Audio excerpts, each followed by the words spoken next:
Welcome to Raj news. నేను అమూల్య. ఇక details చూసినట్టయితే ఆంధ్రప్రదేశ్లో అక్టోబర్ 1 నుంచి ఏపీలో కొత్త మద్యం విధానం అమలు కానుంది.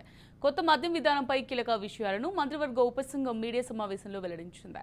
కేబినెట్ సబ్ కమిటీలో సభ్యులైన మంత్రులు కొల్లు రవీంద్ర, నాదెండ్ల మనోహర్, సత్యప్రసాద్, కొండపల్లి శ్రీనివాసులు సంయుక్త మీడియా సమావేశంలో మాట్లాడారు. 6 రాష్ట్రాల్లో మద్యం అమ్మకాలను పరిశీలించామని వారు తెలిపారు. గీత కార్మికులకు 10% మద్యం షాపులు ఇస్తామన్నారు. కొత్త మద్యం పాలసీని రేపు కేబినెట్ ముందు పెడతామన్నారు. గత ప్రభుత్వంలో మద్యం ధరలను విపరీతంగా పెంచారని విమర్శించారు. మద్యం రేటు పెరగడంతో పేదలు గంజాయికి అలవాటు పడ్డారన్నారు. తక్కువ ధరకే నాణ్యమైన మద్యం ఇస్తామని మంత్రివర్గ ఉపసంఘం పేర్కొంది.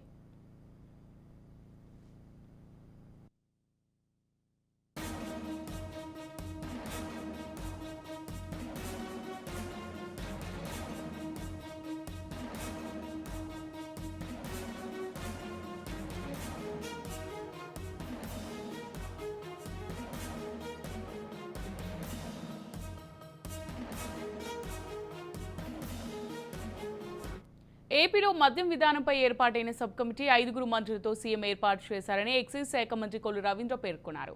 గతంలో మద్యం వ్యవస్థను వారి గుప్పిట్లోకి తెచ్చుకోవడానికి ఎక్సైజ్ వ్యవస్థను నాశనం చేశారని ఆయన అన్నారు. 70% మందితో ఎస్ఈబీ అని పెట్టి ఎన్ఫోర్స్మెంట్ లేకుండా చేశారన్నారు. ప్రభుత్వ షాపుల్లో జై బ్రాండ్లను మాత్రమే అందుబాటులో ఉంచి విచ్చలవిడిగా దోచేశారని ఆరోపించారు. మద్యపాన నిషేధమని దశలవారీగా ఎత్తేస్తామని చెప్పి పదే మాట మార్చారన్నారు.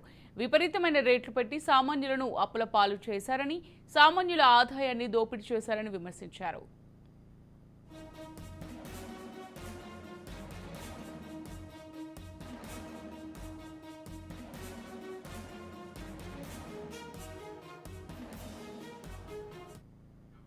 ఈ దోపిడీ ఆదాయం వారి జేబుల్లోకి వెళ్లిపోయిందని, అర్హత లేని వ్యక్తిని డిప్యుటేషన్ తెచ్చి దోచేశారని ఆరోపించారు.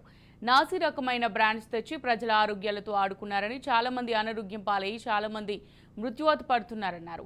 డిస్టిలరీల వ్యవస్థను మొత్తం వారి చేతుల్లోకి తీసుకున్నారు. షాపుల్లో 150ది ఉందా, 200ది ఉందా అని అడగాల్సి వచ్చింది. నాసిరకం మద్యం తాగలేక నాటుసారా ఎన్డీపీఎల్లకు వెళ్లిపోయారు. తెలంగాణ, తమిళనాడు, ఒడిశా నుంచి ఎక్కువ మద్యం రాష్ట్రానికి వచ్చింది.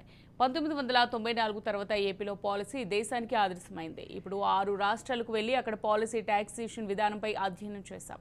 కల్లు గీత కార్మికులకు 10% షాపులు ఇస్తామని చెప్పాము. ఈరోజు 4వ సమావేశం జరిగింది. రేపు కేబినెట్ ముందు మా ప్రతిపాదనలను సరసమైన ధరలకు నాణ్యమైన మద్యం అందించాలని నిర్ణయించాం. రేట్లు పెంచడం వల్ల చాలా మంది గంజాయికి, డ్రగ్స్కు డైవర్ట్ అయ్యారు. మరోవైపు మద్యం నియంత్రణకు కొత్త ఫండింగ్ ఇవ్వాలని నిర్ణయించాం అని మంత్రి కొల్లు రవీంద్ర తెలిపారు.